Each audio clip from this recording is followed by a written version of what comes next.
Thank you, Sergeant Lewis. Okay, thank you. Thanks for having me. I hope you guys don't hear me. If you can't, speak up. Like I said, I've been with Springfield PD for quite a while, worked a variety of jobs, and I have the experience of working before we had school resource officers and how we did things versus after we had school resource officers. One of the things that happened at Springfield is what was the birth of school resource officers at Springfield, or in Oregon actually, was the Thurston shooting in 1998. For those of you who don't know, in 1998, in May of 1998, the anniversary's coming up, a high school student walked into the school and shot 26 people, killing 2. This is after he killed his parents the night before, and one of the things that we learned about that was we had this, Kip Kinkle was his name, we had him in custody the day before. One of our officers was out at the high school working on a child abuse case when he became aware of some other things going on about there might be a gun at school and that these guys had stolen it. And long story short, he ends up talking to Kip Kinkle, who takes him down to his locker and they recover a stolen pistol. Brings him down to this police station the day before the Thurston shooting, and we handled him like any other juvenile, where we charged him, called his dad, who was a former Thurston High teacher, and come down and pick him up and released him to the parent. And what happened that night was he went home with his father. As soon as they got home, he went in, got a .22 rifle and shot his dad in the back of the head, and waited for his mother to come home and shot her 7 times because she, quote, wouldn't die, is what he said. But anyway, he spends all night planning his next day and coming to school. He got expelled from school, obviously, for having the gun there, but that didn't stop him from bringing 2 weapons to school the next day and walking into a crowded cafeteria where people met before school to have breakfast, and just he shot 2 kids in the breezeway walking in, killing one of those guys, and then walked into the crowded cafeteria and opened fire, where he hit 24 more people in there. Most of them, had serious wounds, but all of them survived except for the 2 kids. So there was no school officer there. We had a motor officer down the street running radar, so he was there pretty quick, and some other kids subdued this guy, and he got him. So in the aftermath of all that, what happens when a big incident like that happens, everyone tries to figure out what could we have done better, why couldn't we see this coming?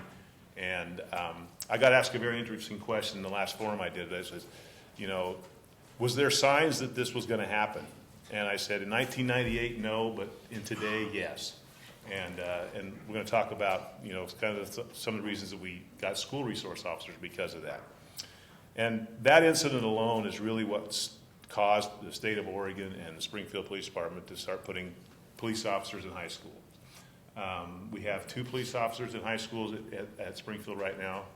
One's at Thurston and one is at Springfield High, but they're also responsible for the feeder schools for those particular high schools. So if there's an incident that requires police at the junior high or the elementary school, very rarely they'll respond to that too. But their full-time job is at the high school. And what we've done is morph this partnership we have with the schools into what works for both of us, and we work for the school basically, but they're still police officers. We send a guy out there, he's in uniform most of the time, but there are days when he goes dressed casual and intermingles with the kids on a normal basis. The good things it does for the police department is it puts a face on us out there at the school. A lot of kids, are, I want to say fearful of the police, but maybe intimidated by the police. They don't want to go talk to them or something. But when there's somebody there every day and he's dealing with things every day, and they're not all criminal, they get kind of used to him. And the good thing for us as a police department, we have somebody there who gets to kind of know some of the problem kids, gets to know some of kind of the kids who are falling through the cracks, and it gives the system, if you will, an opportunity to deal with them before they end up becoming problem adults. And I'll talk a little bit about what the kind of the goals are with the school and the police department being there together in just a minute. One of the things that really helps any police officer is knowing any kind of background you can about the people you're dealing with, whether it's a witness or whether it's a suspect. I mean, you want to know as much as you can about either what happened or what might happen or where they came from. Any of those things will help you interview those folks.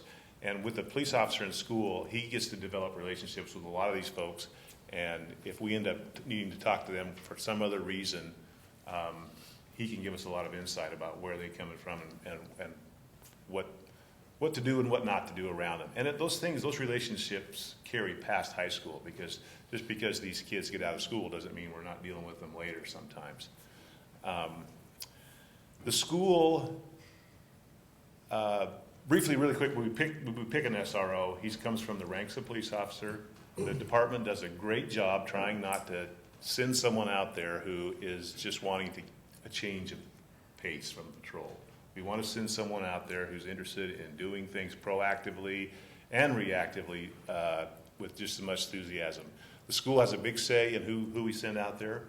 We open it up and they interview them, and we end up hopefully getting the right person out there for them.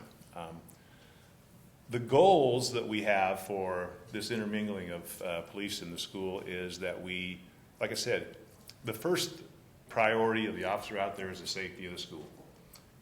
That is having somebody there. If somebody were to come back on campus and start shooting it up, that officer better be right in there reacting to that. And that's the first goal, the safety of the kids at school. He's not there just to protect some random attack like Kinkle did. He's there to make it a safe learning environment also. And we'll talk about, the difference between arresting someone and dealing with school rules, that kind of thing too. A lot of those things are close to being criminal, but they can be handled another way. The school's goal in having a police officer there is to, obviously the safety end of it too, but when we talk about these crimes that happen on the school grounds that aren't necessarily, I'll say, serious, they don't want, the criminalization of the child is not what the goal is there. The goal is to intervene and make it so he's not part of the system. There's a great saying, it's easy to stay out of trouble, but once you're in trouble, it's hard to get out. And that means, guys who get on parole and probation and those kind of things, it's really hard. And these guys, if you can get the message across to them that you're in trouble now, but, when you turn 18, you get a clean slate. And so not all the things that they get in trouble for, they're going to get necessarily taken into the system as far as the police end up. The school will handle a lot of that. If there's victims involved, like if you assault somebody or you steal from somebody or something like that, that officer at school, if that's happened as either part of a school function or at school, will handle that. And he can, most of the time, handles that in the juvenile system, unless there's a way to work it out with the victims, the school, and the person. And he gets the chance to do that. If it's a minor thing. If somebody gets seriously hurt or there's some kind of sexual assault, that's a whole different thing. But like I said, the whole goal is not to criminalize the kid right off the bat, to give him a chance to get his act together and make him understand. A good example is marijuana. You get marijuana at school and you get a citation for possession of less than an ounce of marijuana. Kids that are like 16, 17, since it's a violation, it's kind of treated like a traffic ticket where they will be, brought into municipal court and that kind of thing if they have to be. And there's two things that can happen. The school can deal with them on that level, or the police can deal with them on our level. But usually it ends up being both if the guy doesn't get the picture. And one of the other things that you can do too with marijuana nowadays is if you turn that over to DMV, if you get a MIP ticket, it's like an MIP ticket, minor possession of alcohol. You lose your license till you're 18.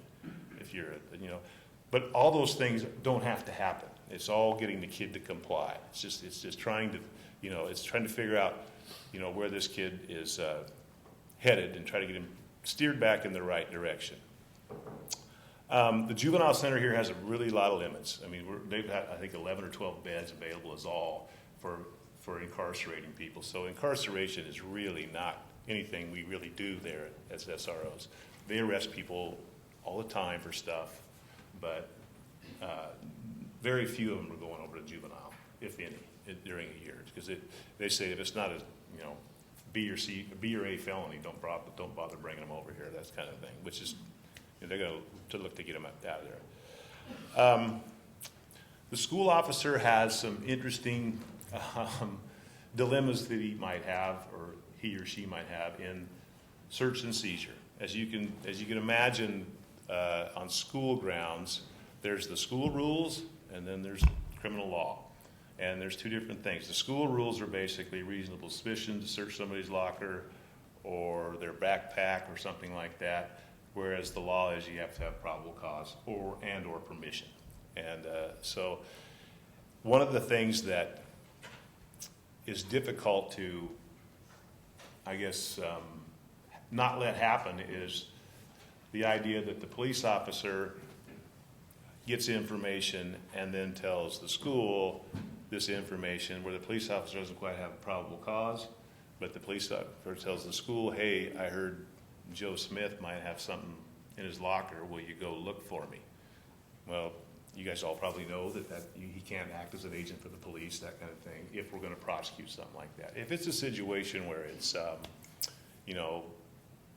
weapons allegation or something like that, it's different. The safety of the school comes first, and we're probably going to go look at that thing. But as far as people getting prosecuted in the school for anything, the rules are the same for the SRO as far as search and seizure, stop and frisk, all those things are the same on the school grounds. He doesn't get to use the school rules to make his job easier. Does that make sense?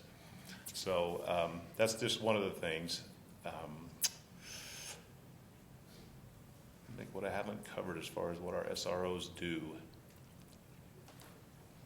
I think that's about all I have. Until we have questions, I'm sure we'll have some.